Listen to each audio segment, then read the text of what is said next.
नमस्कार दोस्तों, मैं assistant professor Jaya Kawade GS college of commerce Wardha के ई लर्निंग प्लेटफॉर्म पे आप सभी का स्वागत करती हूँ।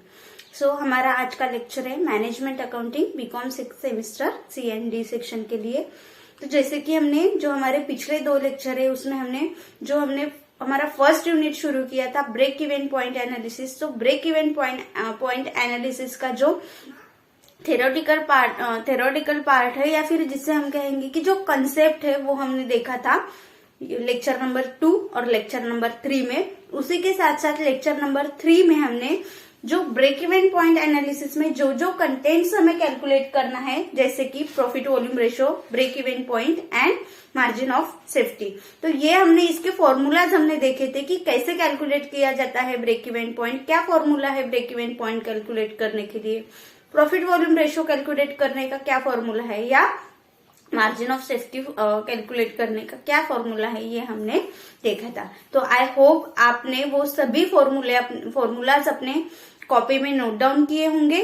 अब देखते हैं आज का एक फर्स्ट प्रॉब्लम, बेसिक प्रॉब्लम हमने आज यहाँ पे लिया है। इसका सॉल्यूशन हम आज यहाँ पे डिस्कस करने वाले हैं कि फॉर्मूलाज में कैसे वैल्यू पुट करना है और कैलकुलेशन कैसे करना है। ओके, तो यहाँ पे अगर हम देखते हैं तो प्रॉब्लम नंबर 1 दिया हुआ है हमें मॉडर्न ट्रेडर्स लिमिटेड का, और मॉडर्न ट्रेडर्स लिमिटेड ने हमें 2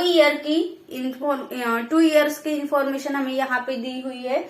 अब जो इंफॉर्मेशन दी हुई है इसमें हमें सेल्स दोनों भी ईयर का, then next fixed cost and variable cost, sales, fixed cost and variable cost, इतनी इंफॉर्मेशन हमें दी हुई है। इसके बेसिस पे you are required to prepare profit volume ratio, break even point and margin of safety. तीनों हमें यहाँ पे कैलकुलेट करना है, PV ratio, BEP and MS, margin of safety. तो चलिए देखते हैं कैसे कैलकुलेट करना है। तो सबसे पहले फर्स्ट हम कैलकुलेशन करेंगे profit volume ratio. Profit volume ratio के लिए सबसे पहला first calculation of profit volume ratio.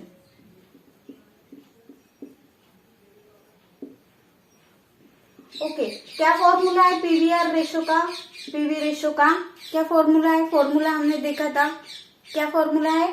तो यहाँ पे फॉर्मूला है sales minus variable cost divided by sales multiply by 100। Okay, इसी के साथ साथ एक दूसरा फॉर्मूला अगर हम देखते हैं तो contribution divided by sales multiply by 100। इसी फॉर्मूला को अगर हम इजी करते हैं तो इजी फॉर्मूला हो जाएगा contribution divided by sales multiply by 100। Okay, तो इस फॉर्मूला से अभी फिलहाल हम चलते हैं। पहले लेंगे हम ईयर 1 का। ओके, ईयर 1 का पीवीआर रेशो सबसे पहले कैलकुलेट करेंगे। अब ईयर 1 का पीवी रेशो हमें कैलकुलेट करना है, तो यहाँ पे सेल्स ईयर 1 का ही लेंगे। ओके, तो यहाँ पे सेल्स कितना है ईयर 1 का? ₹1 लाख। तो यहाँ पे 1 lakh sales minus variable cost कितना है? 50,000। तो यहाँ पे variable cost 50,000 divided by sales 1 lakh. Okay, multiply by 100। यहाँ पे इस कैलकुलेशन को इजी करने के लिए आप कैलकुलेटर का यूज कर सकते हैं। तो इसको अगर हम और इजी करते हैं तो यहाँ पे 50,000, 1 lakh minus 50,000 divided bye 1 lakh multiply by 100। यहाँ पे पीवी रेशो आता है हमारा 50%। रेशो है इसलिए उसे हमेशा हमें परसेंट में लिखना है। तो यहाँ पे पीवी रेशो कितना आया है? 50%। ये हुआ फर्स्ट ईयर का। 2 ईयर की इंफॉर्मेशन हमें दी हुई है तो दोनों ईयर के लिए कैलकुलेशन करना पड़ेगा। तो सेकंड ईयर का कैलकुलेशन देखते हैं, ईयर 2। ओके, तो ईयर 2 के लिए formula same, contribution divided by sales multiply by 100। तो यहाँ पे सेकंड ईयर का सेल्स कितना दिया हुआ है? 1,20,000। तो यहाँ पे sales 1,20,000। Okay, minus variable cost कितना है? 65,000। ओके, तो यहाँ पे variable cost 65,000 divided by sales 1,20,000 multiply by 100। Okay, जहाँ पे मल्टीप्लाई बाय 100 आता है उसका आंसर यहाँ पे रेशो परसेंटेज में आएगा। ओके, तो यहाँ पे 1,20,000 माइनस 65,000 डिवाइडेड बाय 1,20,000। यहाँ पे 55,000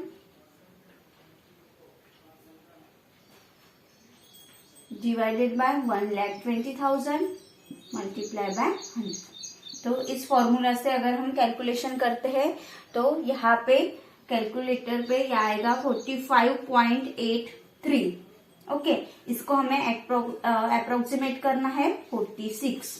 ओके, यहाँ पे अगर 4, 5, 6, 7, 8 है तो हम यहाँ पे ये जो पॉइंट के आगे की जो वैल्यू रहेगी उसमें 1 ऐड करेंगे, तो यहाँ पे 46%। ओके, यहाँ पे परसेंट का साइन न भूलते हुए यहाँ पे लगाना है। तो पीवी रेशो सेकेंड ईयर के लिए कितना आया है?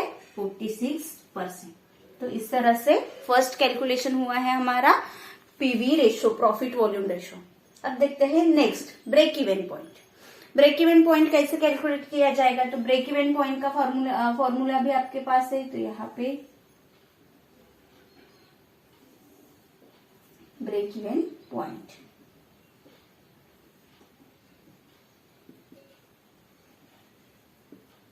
ब्रेक इवन पॉइंट के लिए क्या फॉर्मूला है?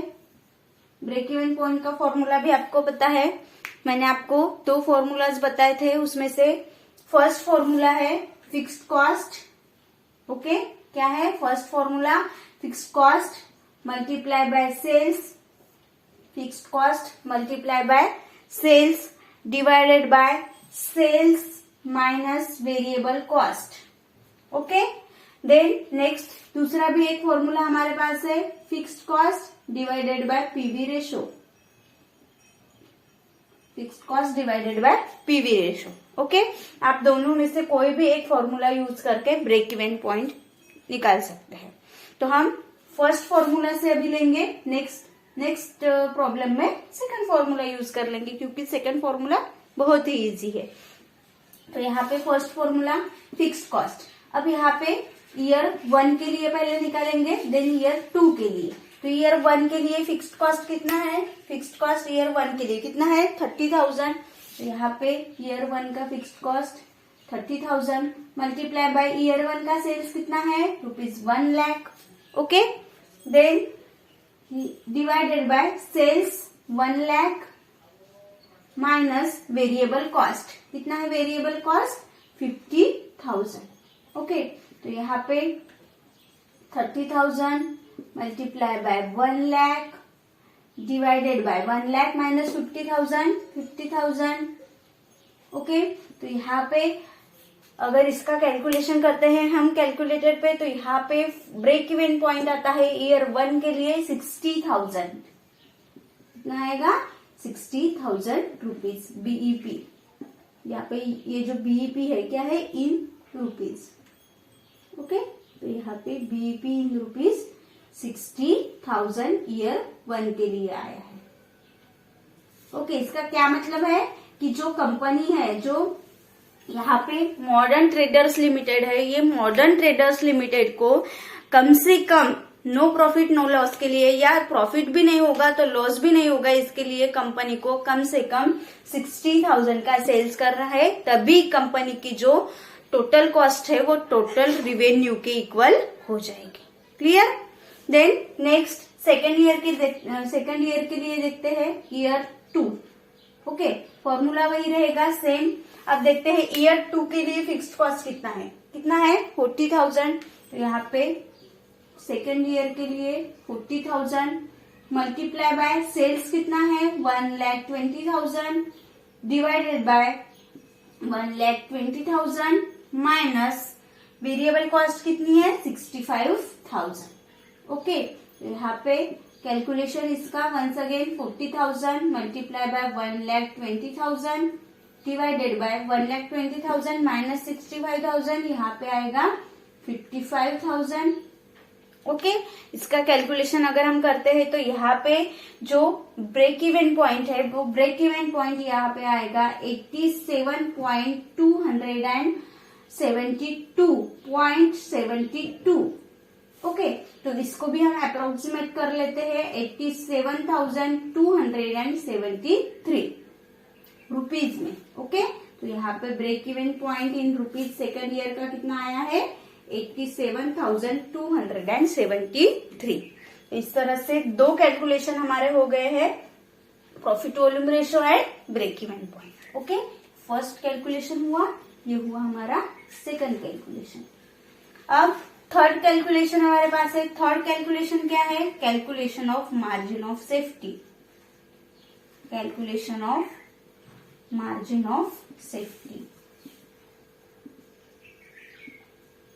ओके, तो यहाँ पे मार्जिन ऑफ सेफ्टी क्या रहता है कि कंपनी का जो टोटल कॉस्ट है वो टोटल कॉस्ट और ब्रेक इवन पॉइंट इसका जो डिफरेंस रहेगा उसे कहते हैं हम मार्जिन ऑफ सेफ्टी। तो क्या फॉर्मूला है मार्जिन ऑफ सेफ्टी का, MS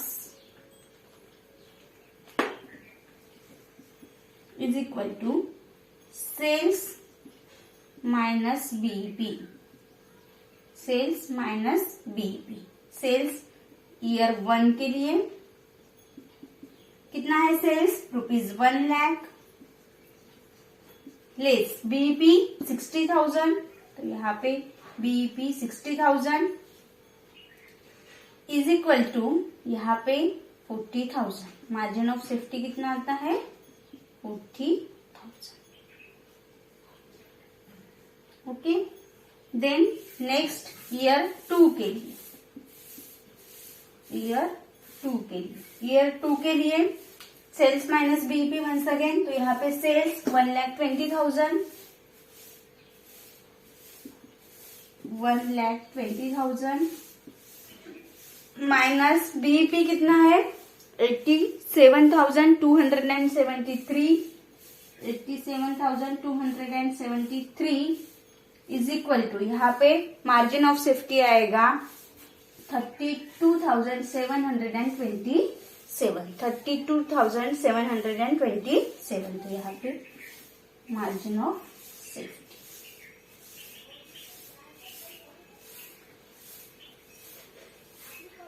ओके, तो इस तरह से हमने मार्जिन ऑफ सेफ्टी का कैलकुलेशन कर लिया। अब इसका मतलब क्या है कि जितना कंपनी का टोटल सेल्स है, कंपनी ने एटलीस्ट कितना सेल्स करना चाहिए था, एटलीस्ट 60,000 मीन्स एटलीस्ट 60,000 का सेल्स कंपनी ने करना चाहिए था, लेकिन कंपनी ने कितना सेल्स किया है इस ईयर में ₹1 लाख। ओके, तो कितना एक्स्ट्रा सेल्स किया है, जितना एक्स्ट्रा सेल्स किया होगा वो कंपनी की margin of safety. Safe company 40,000 से भी सेफ है। ओके, देन नेक्स्ट जो सेकंड ईयर है उसके लिए कंपनी ने एटलीस्ट कितना सेल्स करना चाहिए था 1,20,000। सॉरी, कंपनी ने एटलीस्ट कितना सेल्स करना चाहिए था, break even point no profit no loss के लिए या टोटल रेवेन्यू और टोटल कॉस्ट सेम करने के लिए कितना सेल्स 87,273, लेकिन कंपनी का उस ईयर में सेल्स कितना हुआ है 1,20,000। तो जितना ज्यादा हुआ है उतना कंपनी सेफ है। अगर इससे ब्रेक इवन पॉइंट से अगर सेल्स कंपनी का ब्रेक इवन पॉइंट से अगर कम होता है तो कंपनी लॉस में जाएगी। एटलीस्ट कंपनी ने 60,000 और 87,273 इतना सेल्स करना चाहिए। अगर इतना सेल्स कंपनी करती है तो ही कंपनी आगे सरवाइव कर पाएगी या कंपनी आगे कंपनी का जो वो प्रोडक्ट है वो प्रोडक्ट आगे कंटिन्यू हो पाएगा।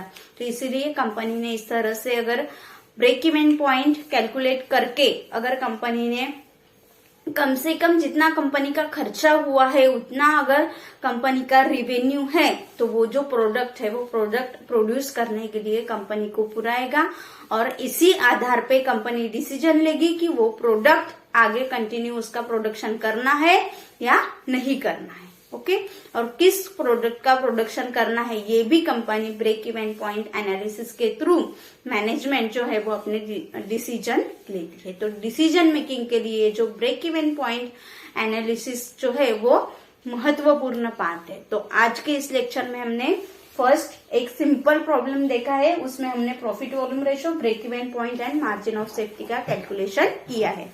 अब नेक्स्ट लेक्चर में ऐसे ही एक नए प्रॉब्लम के साथ मिलेंगे, तब तक आप इस प्रॉब्लम की ज्यादा से ज्यादा प्रैक्टिस करना है आप, और अपने मन से यहाँ पे एक हाथ प्रॉब्लम बना सकते हैं। सेल्स की वैल्यू लीजिए, फिक्स्ड कॉस्ट लीजिए, वेरिएबल कॉस्ट अपने मन से लीजिए, ओके, और कैलकुलेट करके देखिए। फॉर्मूलाज आपके पास है, 2 फॉर्मूला मैंने आपको दिए हैं, पीवीआर के भी 2 फॉर्मूलाज आपके पास है, ब्रेक इवन पॉइंट के भी 2 फॉर्मूलाज आपके पास है। आप जो चाहे वो फॉर्मूला यूज करके आप कैलकुलेशन कर सकते हैं। तो इजी ये रहेगा कि यहाँ पे कंट्रीब्यूशन इजीली मिल जाता है, तो यहाँ पे ये फॉर्मूला से चाहिए। यहाँ पे पीवी रेशो हमने ऑलरेडी कैलकुलेट किया हुआ है, फिक्स्ड कॉस्ट अपने पास है, तो यहाँ पे ये फॉर्मूला अगर यूज करते हैं तो और इजी हो जाएगा। क्लियर? तो इस तरह से आपको ब्रेक इवन पॉइंट एनालिसिस के प्रॉब्लम सॉल्व करने हैं। अगर कोई भी दिक्कत है, कुछ आपको नहीं समझ रहा, तो आप मुझे पूछ सकते हैं। नेक्स्ट लेक्चर में और मिलेंगे एक नए प्रॉब्लम के साथ, तब तक के लिए धन्यवाद।